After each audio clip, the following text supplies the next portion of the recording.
Hello everyone, it's Bebop07 here and welcome back to Niche and the Zodiac tribes. I am here with the Dragon tribe today, and in the last episode we started setting up a lot of pairings, and I noticed, you guys, that my personal, at the time, favorite pairing, they actually do share an immunity, and I'm very glad that I didn't breed them. So maybe what this is really just he has a crush on her, but things just don't work out, and she's like, nah, I'm sorry, I'm not really interested that way. So, a bit of a shame. His first crush didn't work out, but I do think that they would be good friends. So we're gonna go ahead, we're gonna sit her back here and she'll be happy to help him out.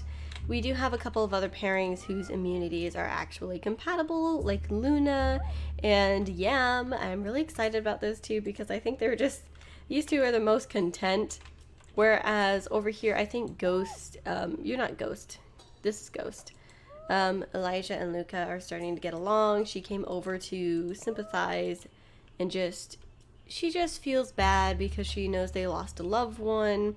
So she was coming over to just share her sympathies because she actually got a chance to speak with their loved one before she'd fully passed on. And she is actually the very first, it seems, soothsayer in the Dragon tribe. And Dragon tribes, the soothsayer is very important, but we will get into that in time. For now, it's probably not going to be a very big deal. It's going to show up more as we dive into the tribes more, but we had some more babies, some babies who needed to be named, so I'm going to go ahead. The first name I saw was Trout, so we're actually going to rename Yannery Trout. So, oops. I have the name suggestions up this time, so we're renaming her Trout. And then let's go ahead and let's look what was, Burn. Burn was the second one. So we have Trout and Burn. That's cute. I mean, Burn's a bit intense, but we have Trout and Burn. So let me go ahead. It was just crossing that off the list. We have Trout. Now where would, Corey. So we're gonna go ahead and rename Corey Burn.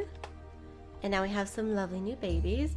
And CNH immunity, perfect blood clotting, really good fertility, perfect eyesight. She does have big ears inactive, so we're gonna have to be careful for that because that can actually be very bad in the mountain areas, which is where we are at the moment. And we will likely be going on to more difficult mountain areas in the future, just so that we can get more ice blocks and hopefully unlock more of those ancient genes. I feel like our series always end up in those areas, but it's because I want the genes, alright? I want the ancient genes. But in any case, we're gonna have to go ahead and pass the turn. We did lose Sunflower in the last episode, so right now her mate Frosttail is taking over. We actually want to go ahead and give Trout her blue gem, as she is directly of the royal line. Yeah, I believe, okay, we need to give Soy Sauce his as well.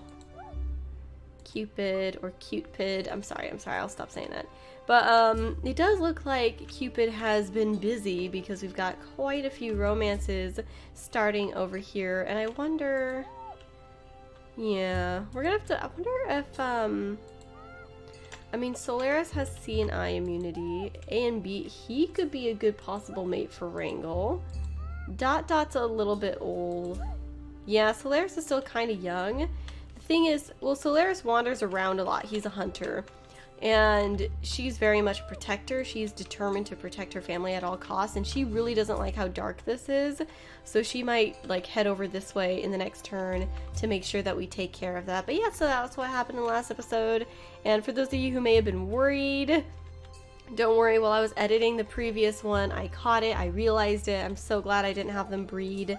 But I think Tyrone just had a little bit of a crush because it seemed like somebody shared his interest and he started falling for that. But she just, I mean, she thought his little dance was cute. It was charming, but I don't think she really, like, felt, you know, it's just not for her. And I think they would still be good friends. And I wonder if Tyrone might be good with anyone else. Are he and Ruaka? Let's see, because we do have F and H. No, they have the same immunity too. Huh.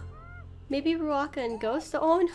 Do you know how cute that would be though? Because Ruaka is just this really quiet little girl, you know, this little lady up here. She just kind of watches the world go by and takes in the serenity of it. She never expected to fall in love. And then what if this really like handsome, mysterious nicheling just came up and found her quite enchanting and perhaps took her breath away? That would be so cute. Or really vice versa, because I think Ruaka would be the enchanting one in this scenario.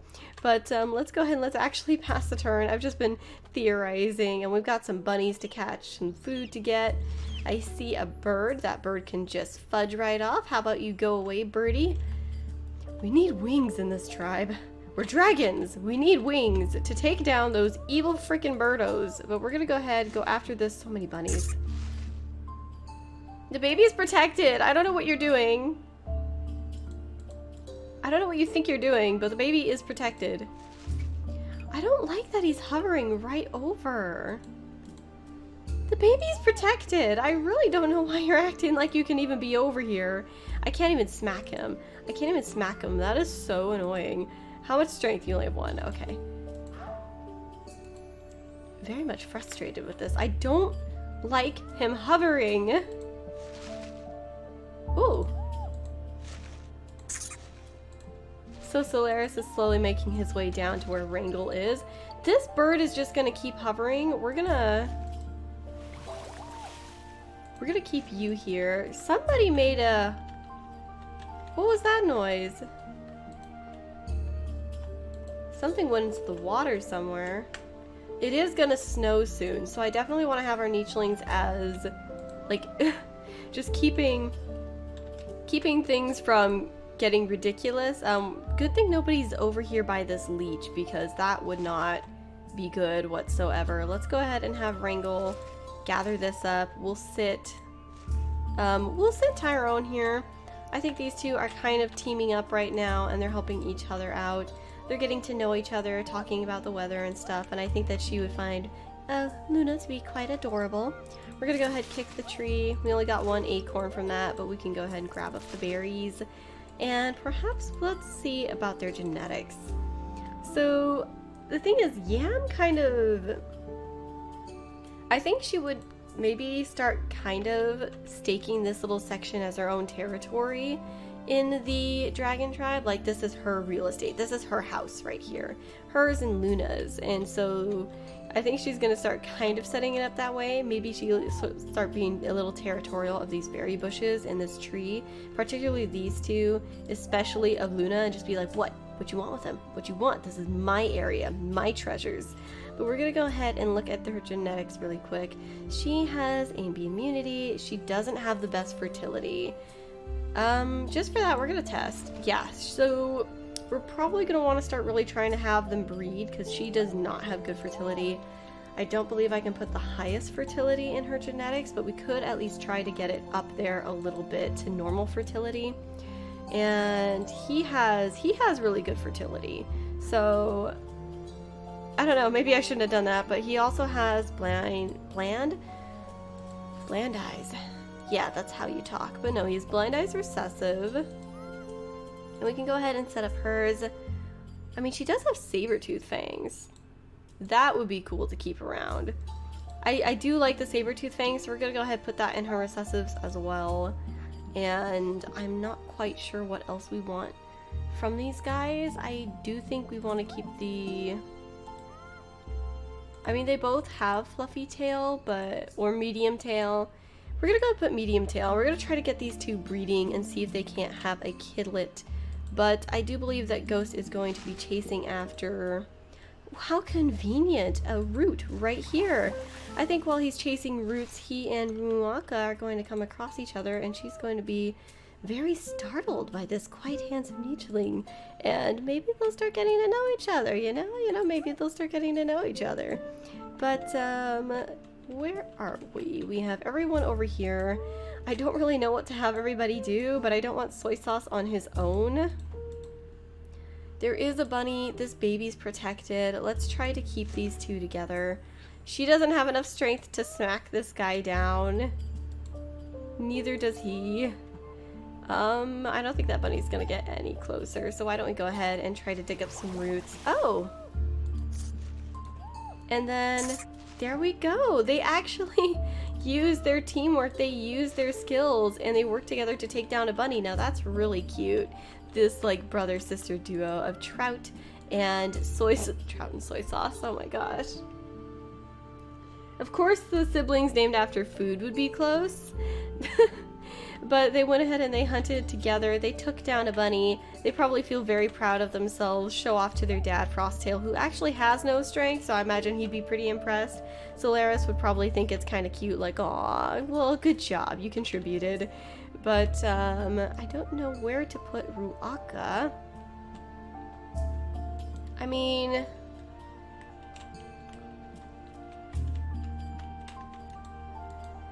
it does look like, let's just look. Yeah, so there are some roots right there. I mean, maybe she could try to grab some of that, and then we'll go ahead and sit her on the trunk in the next turn. But we almost have all of this grass over here cleared out, which means that Tyrone's mission of his life is almost done. We've almost got this completely cleared away. Ringle is feeling pretty satisfied with herself, and soon she will be visiting her sister Yam to check up on her, make sure she's safe. Meanwhile, we have these two back here who have started growing a bit of a bond and almost like actually kind of making this place feel more at home. We're gonna collect the grass. I think we're gonna go ahead and send him down here actually, just to see how things are, but I believe that in the next turn we'll go ahead and we'll have them breed. We actually want to look at their genetics if we're gonna be doing that though, so. He does not have the best fertility, but she's got okay fertility, so that should be alright overall. She does have big ear recessive, so she also doesn't have the best tail. We really want to try to keep medium tail going because that's what's helping us keep warmer right now. So we're gonna go ahead, we're gonna put that in her genetics. And I'm not too sure. I do like the saber-tooth fangs, so we're gonna try to encourage that with the both of them as well. And we are gonna want to encourage Claw too, when I think about it. We do want to encourage Claw because we really need to have hunters and strong warriors. So let's try to encourage, where is my, yes. Oh, we do have wings. Well, we ought to try to encourage wings too then, huh? But I think that's gonna be it for this turn. Yeah, so we're gonna go ahead, we're gonna pass the turn one more time. Oh no! Oh no, warm her up, warm her up. Okay, so we have learned that it is definitely absolutely frigid right now, you guys. We need everybody to stay together, to team up and be on the same page. And Dot Dot luckily doesn't have to go far to get us some more food. We're gonna go ahead and keep Cupid by him. Cupid and Dot Dot are very cold. So now that she's grown up, now that Burn is grown up, it might not be a bad idea. Oh, what am I doing? No, wait, Burn. Hang on. I like that her name's Burn because she has this kind of like pink fur. It's like, you know, kind of like fire in a way. But I think we're going to go ahead and maybe send one of these nichlings down there. I think we'll keep the babies all together and then perhaps send Apple down here to keep this little trio warm. And Solaris only has one turn. He's feeling pretty chilly. So we're going to have somebody come down here soon as well. Actually, yeah, let's do this. There we go. So everybody's nice and warmed up. I don't think you can dig anything, so we're gonna leave that as is. And let's send Ruaka after one attempt to dig down here.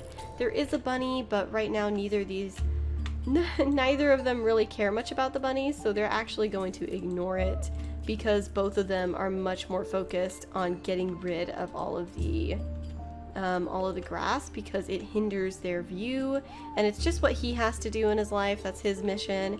He found us another berry bush though, so he's doing pretty well, I would say.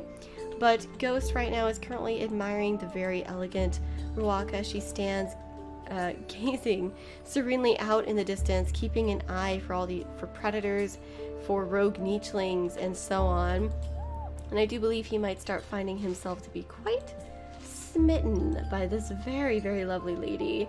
So maybe he would try to strike up a conversation and ask about, maybe just ask about why she stands on the stump and, you know, what she sees. just started a little conversation, but we're gonna go ahead and have these two down here.